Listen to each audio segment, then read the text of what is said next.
Everyone mourns differently. This can make it difficult to provide appropriate support.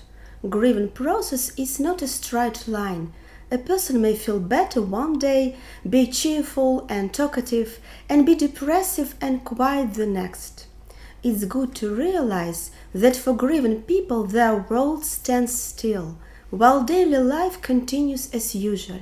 That hurts them terribly. They would prefer to shout it out. So what can you do for that friend who lost her father, or for the neighbor who has to live on without his wife? The temptation to do nothing and just leave him or her for a while is big, but it doesn't feel right. So what is a good way to offer comfort to someone who is sad? Today I am talking about this subject. Watch my previous videos of a series on grief as well if you want to know more about how the grieving process works. Understanding of this process is very helpful, not only for those who mourn, but also for those who want to offer support.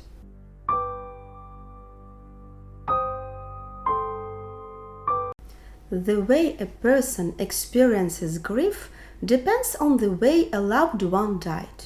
If a person died a natural death, was ill for a long time, relatives can talk about it, say goodbye, thank you, then the experience of death often happens more gently. But if a person dies suddenly, then this is a completely different experience because people are not ready for it. The most important thing is to be close to those who have suffered loss. You don't need to say anything special. The most important thing is to be there and give you support. In such a shocking situation, a person may not fully perceive reality, and it's very difficult to reach him or her throughout the brain. So the best thing at this moment is tactile touch like a hug or holding hands. But be sensitive. Don't do this if you notice that the person does not feel comfortable with it. Let the grieving person speak out. Talk about details. Let him or her cry. It's important to help children as well to talk about their emotions. If parents hide their pain, then children also do not allow themselves to experience these emotions. So a grief process may stuck for years. Avoidance gets in the way of letting go and reconciliation with the loss. Another important thing to try is to put yourself in another person's shoes. We often find that scary because having to deal with death and loss is not exactly a nice topic to think about. Imagine what the loss would be like for you. We can never feel exactly what another feels, but we can empathize. A grieving person often feels very lonely and sad and needs support. A shoulder to cry on, a trusted person to talk to or not to talk to.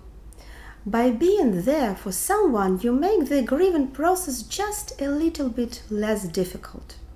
If you don't know what to say to someone who is grieving, you can always listen carefully. It can be very helpful by acknowledging someone's feelings. Knowing that you are there to talk to and express feelings can help with the lonely feeling that grief brings. It is therefore more useful to learn to listen rather than to find the right words. Keep asking. The loss of someone important in your life never completely goes away. That already shows how strange it actually is when the environment sometimes quite quickly stops asking about the deceased. It can be very painful for someone who is grieving, because even though someone seems to function normally again, the person in mourning will still be working on it every day. So think of small things to help, like offering a listening ear. You can visit a person or just call him. Sometimes it's hard to talk about the loss, but avoiding the subject can be even more painful. It can really help to talk about it, but give the person who is grieving the space to decide for themselves. It's important that you show genuine interest in the feelings of others. That way you can best understand what he or she does or does not want to talk about. Continue to include the person in your life. If you have just had a baby and your best friend's daughter died shortly after birth, simply send a birth announcement. That's painful, but hearing nothing from you is even more painful. Give your friend the opportunity to decide for herself how she handles the birth of your child, and don't do that for her. Grieving people have to work very hard to get out of the people's mind all the bad thoughts that are spreaded about grief.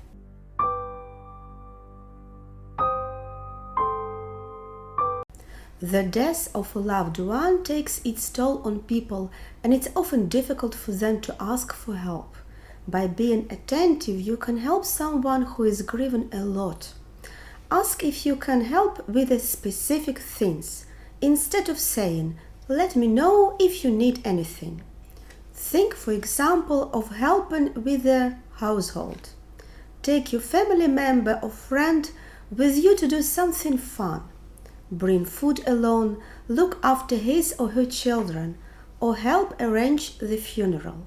Just send an app to let a person know you are thinking about him. Send a card or drop by spontaneously with a small gift. These seemingly small gestures are often of great support. Christmas, New Year's Eve, and birthdays. These kind of days can be extra difficult for someone who is grieving. You could offer your support by inviting him or her on these days, or just give them a call and let them know that you are there for them. On days like this, that is often very welcome. As strange or inappropriate as it feels, keep inviting your mourning friend to dinner parties or other social occasions they've always attended. We tend to think too quickly. Leave him alone. He is not interested in that. We fill in too much for other person, and that's a shame because the inviting alone can do something good. While it can be difficult to help someone the right way, that doesn't mean it's better not to hear from you at all. Mourning can be very lonely.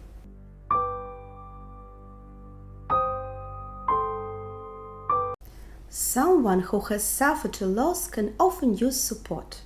No matter how good your intentions are, there are some things better not to do or say to someone who is grieving.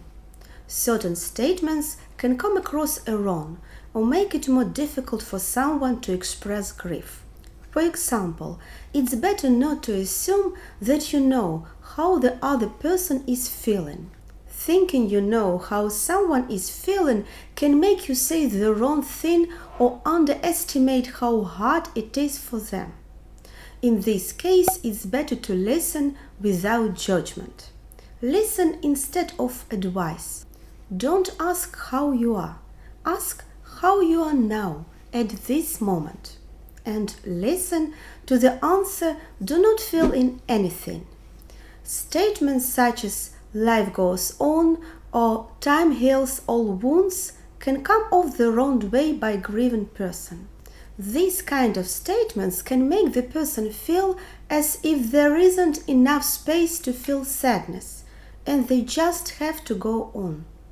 I hope you find this video useful in some way.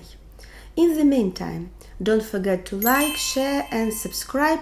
Thank you for your attention. Take care.